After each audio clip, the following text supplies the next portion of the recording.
Hello my dear students, today we're gonna cover one of the very important writing skills of your syllabus, and that is diary entry. My dear students, before we go ahead, let's understand what is diary entry. It is a record of one's daily experiences and thoughts. अगर इसको समझे तो ये एक इंसान के दिन का रिकॉर्ड है जो उसके डेली एक्सपीरियंसेस और थॉट्स है. सो माय डियर स्टूडेंट्स, एक इवेंट जो पूरे दिन में होती है उसका रिकॉर्ड जब इंसान एक पेज पर लिखता है तो वो होता है डायरी एंट्री. तो ये तो हमने समझ लिया डायरी को कि डायरी होती क्या है. What is a diary entry? So it's a record of daily experience. Now let's know how to write the diary. So let's understand the format. और इसका फॉर्मेट समझते हैं कि इसको लिखा कैसे जाता है. तो दोस्तों सबसे पहले हम लिखते हैं, अगर पेज है तो पेज के लेफ्ट हैंड साइड पर आ जाओगे और आप वहां पर लिखोगे डेट, फिर आप लिखोगे डे, उसके बाद आप लिखोगे टाइम, फिर आप एक लाइन स्किप करोगे. अब दोस्तों कुछ बोर्ड्स जो है, सीबीएसई बोर्ड है तो वैसे कुछ गुजरात बोर्ड है या दूसरे और भी बोर्ड होंगे, वो क्या करते हैं टाइम को डे के सामने भी लिखते हैं. तो ये भी एक तरीका है डायरी एंट्री में टाइम को लिखने का. अगर आप डे के नीचे ही टाइम लिखते हो तो वो भी कोई इश्यू नहीं है, वो भी चलेगा. फिर उसके बाद आपको लाइन छोड़नी है, फिर आपको लिखना है सैल्यूटेशन, डियर डायरी. अब दोस्तों सैल्यूटेशन लिखना क्यों जरूरी है, डियर डायरी? अब डायरी में आप लिखते क्या हो? आप लिखते हो अपने सीक्रेट्स. अपने सीक्रेट्स आप शेयर किसके साथ करते हो? अपने दोस्तों के साथ शेयर करते हो. तो डायरी भी आपकी एक दोस्त ही है, इसलिए आपको लिखना है डियर डायरी. आई होप आप समझ रहे हो. फिर सबसे इंपॉर्टेंट चीज, आपको वापिस एक लाइन छोड़नी है, यहां पर स्किप वन लाइन. मैं आपको क्यों इतना डिटेल में बता रहा हूं? क्योंकि आपको फॉर्मेट ठीक से समझ लेना है. अब ये लाइन छोड़ने के बाद यहां पर सबसे इंपॉर्टेंट चीज जो है वो है आपका कंटेंट. कंटेंट जिसको हम बॉडी ऑफ द डायरी भी कह सकते हैं, कि main body of the diary.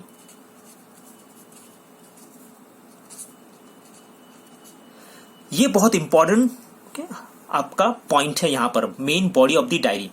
अब इसमें याद रखने जैसी एक चीज ये है कि दोस्तों ये होता है सिंगल पैराग्राफ. जब आप ये कंटेंट को लिखते हो डायरी के तो आपको सिंगल पैराग्राफ में लिखना है. आपको ना तो पैराग्राफ 2 या 3 डिवाइड करने, you should write into single paragraph. Then the word limit usually for this that is 80 to 100 words. अब ये जो आपका क्वेश्चन है डायरी एंट्री का, ये 7 to 8 मार्क्स का क्वेश्चन है जो बहुत ही इंपॉर्टेंट राइटिंग स्किल है और बहुत ही इजी है दोस्तों. इसको आपको सिर्फ प्रैक्टिस चाहिए, और अगर आप अच्छी प्रैक्टिस दिखाते हो तो आप इसमें बहुत ही अच्छे मास्टर बन सकते हो. तो याद रखना सिंगल पैराग्राफ में आता है ये diary entry, content, body of the diary जो बहुत इंपॉर्टेंट है, और 80 to 100 वर्ड्स. अब लास्ट में जब आप कंक्लूड करते हो तो यहां पर भी आपको एक लाइन छोड़नी है, और यहां पर आपको लिखना है आपका नाम, सिर्फ नेम. तो ये है फॉर्मेट. या थोड़ा और एक बार रिवाइज कर लेते हैं. डेट, डे, टाइम, फिर लाइन छोड़नी है आपको dear diary, skip line, then this is your content in one paragraph that is 80 to 100 words, और मे बी मैक्सिमम 120 वर्ड्स. फिर बाद में वापस आपको लाइन छोड़नी है, और लास्ट में आपका नाम. क्लियर? चलो अब इसको और थोड़ा डिटेल में समझते हैं. तो चलिए दोस्तों अब थोड़ा डिटेल में समझते हैं कि डायरी को लिखा कैसे जाता है. सबसे पहले हमने फॉर्मेट में लिखा था डेट. तो डेट कैसे नहीं लिखते हैं वो सब आपको पता है, तो हम सीधा सीखते हैं कि डेट को लिखा कैसे जाता है. तो आप डेट को लिखोगे, जैसे आज की डेट है 17 जुलाई 2020. डेट को इस फॉर्मेट में लिखना है, 17 जुलाई 2020. आप 17 07/2020 इस फॉर्मेट में डेट को नहीं लिखना है। फिर आता है आपका डे, तो डे है फ्राइडे। याद रखना आपको पूरा लिखना है, ना कि FRI और SAT सैटरडे। पूरा का पूरा लिखना है, फ्राइडे, सैटरडे, संडे, मंडे जो भी है फुल लिखना है। फिर आता है टाइम। अब टाइम दोस्तों, आप जो डायरी की इवेंट है वो पूरे दिन में हो जाती है और डायरी आप लिखने के लिए बैठते हो शाम को, तो यूजुअली टाइम आपको लिखना है रात का। जैसे कि आप 10:30 बजे डायरी को लिखने के लिए बैठ रहे हो तो आप लिखोगे 10:30 PM, कि यूजुअली आपको नाइट का टाइम लिखना है। क्लियर? सो 10:30 PM। अब यहां पर आपको लाइन छोड़नी है टाइम के बाद और यहां पर लिखना है dear diary.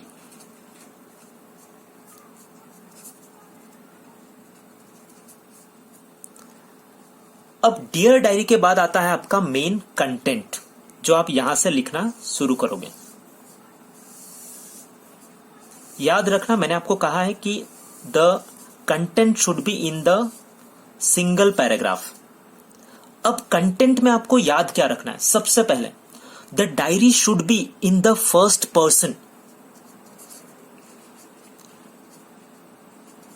Now some of you may ask that sir, what is the first person?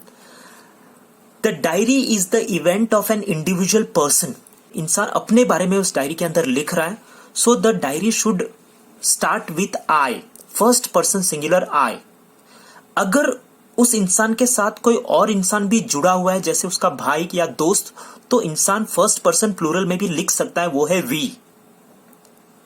But usually we write the diary in the first person singular, that is I. क्योंकि आपकी डायरी है, आप खुद के बारे में लिख रहे हो कि आपके साथ क्या हुआ, वो पूरे दिन में आपका एक्सपीरियंस कैसा रहा। आप एक पिकनिक पर गए, write a diary entry about your experience, तो वो आपके बारे में लिखोगे कि how was your experience. So the diary entry is written in the first person singular, that is I. Second most important thing which you should know, that is tense. The first is simple past tense. The use of simple past tense. My dear students, tenses I have already covered. If you are not aware about और थोड़ा भी आपको कुछ problems face हो रही है तो मैंने लिंक डिस्क्रिप्शन बॉक्स में दी है, आप वहां पर जाकर वीडियो देख सकते हो टेंस के ऊपर। सो सिंपल पास्ट टेंस, अब जो इवेंट आप लिख रहे हो, जो पिकनिक आप जाकर आए हो, तो वो इवेंट ऑलरेडी हो चुका है। So the about the event what you are writing is already done, वो हो चुकी है, तो आप इस्तेमाल करोगे सिंपल पास्ट का। याद रखना subject plus verb two plus object, verb की सेकंड फॉर्म आती है सिंपल पास्ट में। फिर दूसरा टेंस आप इस्तेमाल करते हो present perfect.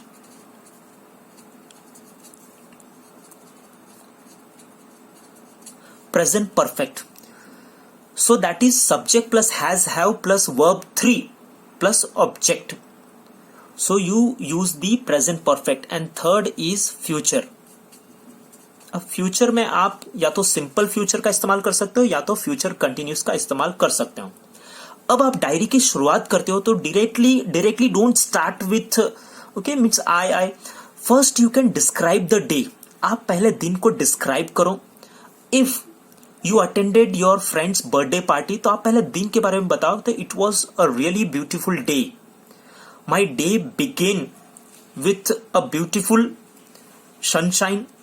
You can use the beautiful adjectives in the beginning of the sentence. अच्छे से एडजेक्टिव से आप सेंटेंस की शुरुआत कर सकते हो जो पहला सेंटेंस है. Then you can beginning should be good. Then you can write about the events.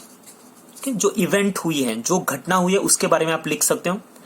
Then last में कंक्लूजन में आपको लिखना है that what did you learn from this event. आज आपने क्या सीखा. So your learning part and what are your plans. आपके प्लान क्या है फ्यूचर में. What are you going to do, तो वो आ जाएगा future. I shall always help my friends. तो ये चीज से आप क्या सीख रहे हो और इसके बेस पर आप आगे क्या प्लान बना रहे हो. So that your learnings and plan. So remember beginning should be good. Events के बारे में आप डिस्क्राइब करोगे डायरी में, फिर बाद में आपकी लर्निंग्स क्या थी उस दिन के लिए, आपके प्लान क्या थे, वो आपके फ्यूचर टेंस में आ जाएंगे।